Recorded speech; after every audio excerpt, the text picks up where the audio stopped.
इंदौर के एमवाय अस्पताल में समय पर खून न मिलने के कारण एक मासूम की मौत का मामला सामने आया, जहां मृतक बच्चा पीथमपुर क्षेत्र का निवासी था और अपने जुड़वा भाई के साथ हादसे का शिकार हुआ था। बताया जा रहा है दोनों भाई घर की छत पर खेल रहे थे, तभी वे हाई टेंशन लाइन की चपेट में आ गए। हादसे के बाद दोनों बच्चों को गंभीर अवस्था में एमवाय अस्पताल में भर्ती कराया गया था। इलाज के दौरान विकास नामक एक बच्चे की पहले ही मौत हो गई थी। वहीं दूसरे बच्चे आकाश की हालत बिगड़ने पर ड्यूटी डॉक्टर ने परिजनों से ब्लड बैंक से खून लाने को कहा। आकाश के पिता का आरोप है कि खून लाने में हुई देरी के कारण उनके बेटे की मौत हो गई। उन्होंने अस्पताल प्रशासन पर लापरवाही बरतने का गंभीर आरोप लगाया। हालांकि पुलिस ने खून मिलने में किसी देरी की जानकारी से इनकार किया। वहीं एमवाय अस्पताल के अधीक्षक का कहना है कि दोनों बच्चों को एक यूनिट आरसीसी और प्लाज्मा दिया गया था। आकाश की हालत बिगड़ने के बाद दोबारा खून की कोई मांग नहीं आई थी।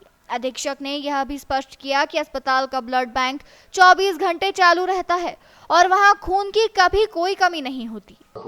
दो बच्चे थे, आकाश और विकास करके ट्विंस बच्चे हैं, जो कि हाई टेंशन लाइन से टच हो जाने के कारण किसी सरिये से उनको बहुत ज़्यादा अत्यंत गंभीर अवस्था में, जली हुई अवस्था में एमवाय हॉस्पिटल के लिए आए थे। और जहाँ तक ब्लड का सवाल है, ब्लड बैंक में कभी ना ताला लगता है, आप आके स्वयं देख सकते हैं। 24/7 चालू रहता है। हर दिन 100 से 150 लोगों को हम ब्लड प्रदान करते हैं। इन बच्चों के लिए भी 9 तारीख की रात में प्लाज्मा और आरसीसी दोनों बच्चों को ब्लड इशू किए गए हैं और उनके सारे डॉक्यूमेंट्स हमारे पास हैं। हर जगह उनकी डेट, टाइम, सब चीज़ लिखा रहता है और पवन करके कोई व्यक्ति है, वो उसके द्वारा ये ब्लड लिया गया है। जहाँ तक टाइम का सवाल है, तो ब्लड बैंक में जो भी ब्लड या मरीज के लिए जो रिक्वायरमेंट आती है, उसमें समय लगता है। उसका हम पूरा ब्लड ग्रुपिंग करते हैं, क्रॉस मैचिंग करते हैं, उसके पश्चात ही ब्लड इशू किया जाता है और इस पूरी प्रक्रिया में कम से कम 1 घंटे से 1.5 घंटे का समय लगता है। ये डिपेंड करता है कि उसे किस कंपोनेंट की रिक्वायरमेंट है। अगर प्लाज्मा की रिक्वायरमेंट, क्योंकि इनको आरसीसी और प्लाज्मा दोनों की ज़रूरत थी, तो प्लाज्मा जो है वो -80 डिग्री पे रहता है और 80 डिग्री से उसको पहले हमें रूम टेम्परेचर पे लाना होता है, था करना होता है। उसमें 30-40 मिनट लगते हैं। फिर उसके बाद उसकी रिवर्स ग्रुपिंग करते हैं, क्रॉस मैचिंग करते हैं, तत्पश्चात ही उसको इशू किया जाता है। तो उसका कहना था कि कल सुबह 9 बजे के लगभग नहीं, उसको 1 दिन पहले ही ब्लड दिया जा चुका है। दूसरी बार उसकी कोई रिक्वायरमेंट नहीं हमारे पास आई है और दूसरी बार जब तक वो डॉक्टर रिक्वायरमेंट भेजते, उसके पहले ही उसकी डेथ हो गई। यहाँ वो जलने के कारण घायल अवस्था में लाए थे यहाँ, तो एमवाय में लाके उनकी मृत्यु हो गई।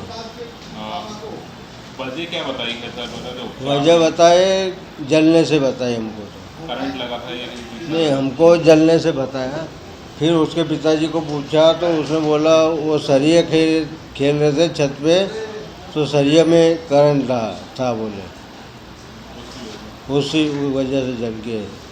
कितने बच्चे थे? 2 बच्चे, जुड़वा बच्चे थे, आकाश और विकास।